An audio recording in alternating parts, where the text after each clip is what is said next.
Hello and welcome in. Team number 21, the Vernon Hills Cougars, 8-1 and in the 5A playoffs. Certainly one of the few teams, along with Joliet Catholics out there from the Chicago area, that are going to be in one of the smaller classes. And they've got something that very few teams in the entire state, let alone a 5A, have, and that is two serious weapons on the perimeter offensively. Yeah, Devarius Daniels and Evan Spencer. Two very talented, I don't even want to call them wide receivers, corners. They're just athletes. You know, you can put them wherever you need, and they're very well known in the state, and they've definitely been a big component of the success of the Cougars. Yeah, and I think this is the biggest thing. One, we know they can play some defense, and they can do it against some pretty good teams. 47-0 against Lake Villa, who finished 6-3. 34-0 against Antioch, who finished 7-2. And 20-0 against Grant, who is in the playoffs. The question is, can Daniels and Spencer be the kind of difference makers that leads Vernon Hills on a Cinderella run to a state championship? This is the tough thing, and this is what I witnessed when I only got to see them in one game when they played Lake Forest.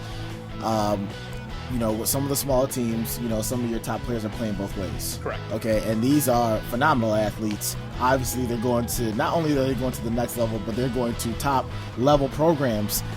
See them on national television. National television every week, in college football. But you know, it looked like they, you know, just a little winded. You know, sometimes they're obviously faster than most people, you know, on the field, and maybe it was just my perception of what, you know, what was going on in the game.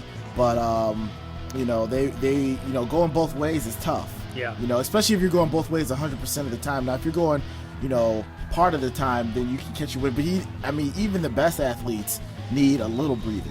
So I guess the question then is, if I get you to put your coaching hat on, in the first round of the playoffs, do you only play them one way, unless you decide that you really need them to win the game in order to keep them fresh? I think that's the way that I would do it. You know, put them, you know, either on the offensive, defense, whatever side they play more.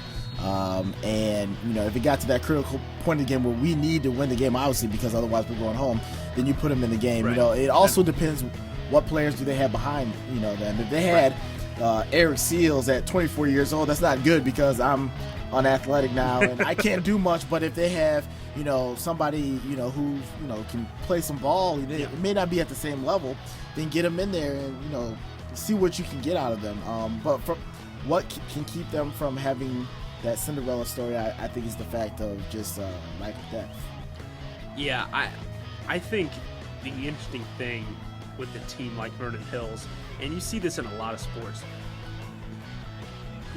are there teammates that have enough talent to get the job done and are motivated to the point where, you know, I'm never going to be as good as Spencer and Daniels, but I'm gonna play above my head to make sure that they can do what they need to do to help us win every week.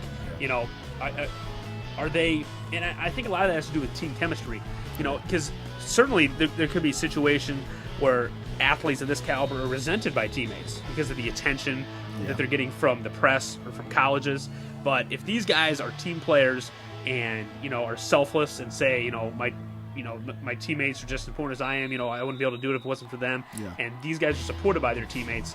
I would think that these guys are going to say, I want to show up to get Evan and Devarius a chance to play on that big stage and make something happen against the best teams in 5A. Yeah, you hope that isn't the case. I'm not in the locker room. I don't know anybody on that team personally. Yeah, so it's all speculation. It's all speculation. But you know, you definitely want, you know, your supporting cast, or, you know, maybe some players that, you know, aren't going to be going to the next level, you know, to really give everything they can, because, you know, just from that type of athlete being on your team, it's going to make you better. Yep. And it's going to give you opportunities that you may not have. And so, you know, if they can figure that out, and if they can keep that going, then there's going to be, you know, we might hear some other names that we haven't heard before, because, you know, they're triple teaming, Yeah. their top athletes, and we already know there's only so many people on the field, so somebody's going to be open. Yeah, and I think I've got them going to the semifinals and then getting beat by Montini, who's the defending state champions. But again, they have those two guys who are capable of making the kind of plays that a Vernon Hills team needs to make to spring an upset. Yeah. And I think that's the most interesting plot line on the left side of the 5A bracket. Certainly on the right side, you got the Richwoods, Joliet Catholic, Sacred Heart Griffin dynamic going. But Vernon Hills is maybe the ultimate sort of sleeper team. Yeah. Because and it happens more in basketball where you just see like one guy who just decided to take the game over and win. Mm-hmm. These guys are that type of talent, and so it's just a matter of is there a play the coaches have that they can call that gets them in space, gets them one-on-one with somebody else. I'd be pulling one of them at quarterback, 4 wide receivers to one side. And they were doing stuff. Yeah. They were doing stuff like that. And just like you said, that's a dangerous team because not only do you have, most of these, teams in the state of Illinois, we're not the heaviest football state ever, but might have one Division I athlete. Right. And to go to that level is a big deal. But to have 2, you could really do some creative things. So that's a team that you want to stay on top of them because, a couple plays, they can have a couple bombs and they're back in the game. Or even, whoever your third best receiver / tight end is, keep sending them over the middle, send your 2 stars on the outside deep. They got to be double covered, and somebody's got to be open. Yeah. So that's or the running game's got to open up. Yeah. So definitely a lot of possibilities. Vernon Hills is going to be an exciting team, definitely an interesting team to watch to see what they can do with those 2 superstars at wide receiver / corner / quarterback / running back / coach / / principal. Yeah. Towel boy, water boy, boy. Doing everything like Boobie Miles out there. And he can pass. Yeah. So, 5A, definitely Vernon Hills, a team to look out for on that left side of the bracket. Next time, team number 22?